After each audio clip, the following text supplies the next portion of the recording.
Hello and welcome to Michele Holden Art.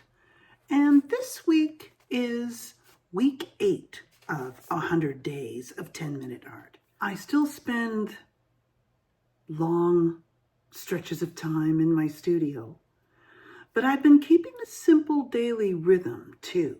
And that has everything to do with my 10-minute art practice. Not as the whole practice, but when I can't get into the studio, or if that's just not happening, I can at least do that, and it keeps me connected.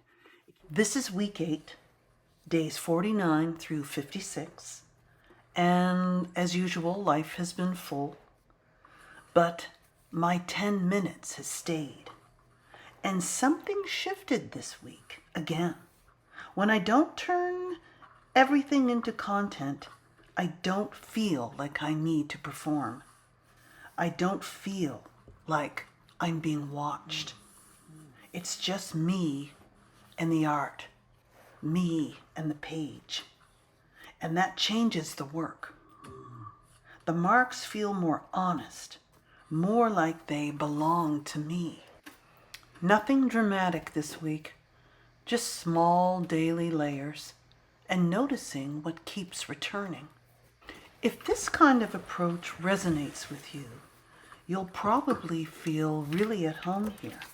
I've been sharing more of this slower rhythm throughout my 100 days of 10-minute art videos on this channel this year and last year. So check them out. The links are below the video, and enjoy.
So I'll continue the weeks ahead, saving those special days with no tech, no performance, no witnessing, just creating one soulful layer at a time.